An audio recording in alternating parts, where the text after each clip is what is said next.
Buckeye Talk coming to you from aftermath of Ohio State's 33-24 victory over Penn State. I'm Nathan Baird from cleveland.com along with Doug Lesmerises and Stephen Means. This is Penn State's third straight loss. They were coming into this game off of a really inept offensive performance in a 9-overtime loss to Illinois, which then went and lost at home to Rutgers today. So I think it's fair to ask, even though we saw this game unfold in a very different way and we're pretty impressed with what we saw from Penn State, is this a good win for Ohio State to come out of here with a 33-24 victory? Stephen, is this a good win to you? Yes, and it's annoying because the reason we're asking this question is because Penn State lost to Illinois last week in a game they shouldn't have lost because their quarterback wasn't 100% healthy. It's the same reason they lost to Iowa, because their quarterback got knocked out of the game and their backup wasn't prepared. So if that specific thing doesn't happen, no one is looking at this game and going, how come Ohio State only beat Penn State by 9 points when they were favored by 19.5 by kickoff? This team is headed in the wrong direction. No, Penn State's just actually really good, and their quarterback got back healthy, and we see what happens when Sean Clifford is healthy, and he's also got some weapons around him and a defense that's going to test the Ohio State's quarterback a little bit. So I do think it's a good win, even if from a resume standpoint it doesn't look like that because of what Penn State dealt with the last 2 weeks. Doug, you were saying as we came out onto the field, I mean, talent-wise, you think Penn State's like a top 10 team, talent-wise. So do you consider this a good win? Yeah, Michigan and Michigan State were undefeated coming into today. They were 6-8 in the rankings, ranked number 6 and 8. If Sean Clifford had stayed healthy versus Iowa, as Steven said, and if they had managed to pull out a win against Illinois, they would have been ranked like 5th, 7th coming into today. And I think they're that team. And because the things that happened to Iowa, Sean Clifford getting knocked out, well, he was out there today. And he was, I think, pretty close to himself. The weird stuff that Illinois did to them, and that Sean Clifford was still kind of had the lingering injury.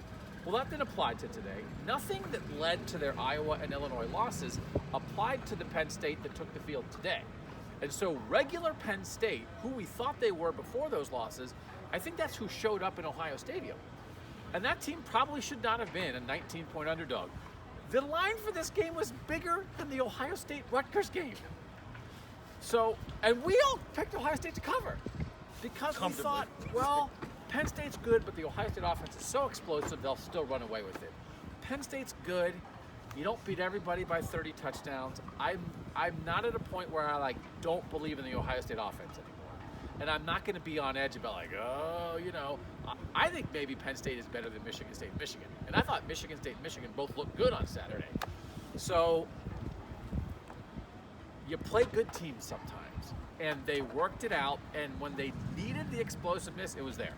Chris Olave deep ball, when you need it, it's there.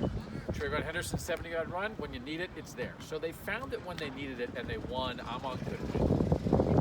Yeah, I'm going to say good win too. Certainly good enough win. But I think good win just in general. And the thing that surprised me today, I wasn't shocked that Ohio State had to work for its points. It got 33 points, but it got them the hard way. 1 out of 6 in the red zone today as far as scoring touchdowns. They came into this game 3rd in the country scoring touchdowns on the red zone percentages. Fifth best red zone offense in the country overall. They get 1 out of 6 today, and they really made Noah Ruggles stretch his leg out a little bit today. But some of that is Penn State doing what it did today. I thought their defensive line controlled this game early. But the surprising thing to me, the reason I picked Ohio State to win this game 40-13, that was my prediction. And because I didn't have any confidence in this Penn State offense coming into this game. They couldn't score against Iowa, and Iowa's a pretty good defense, but they did nothing against Illinois last week. Just absolutely nothing. They had 7 shots at the end zone in overtime and got in 1 time. It was inept. And for what they did today, I thought, keeping this Ohio State defense on its heels at times. Now, Ohio State's defense did some good things too.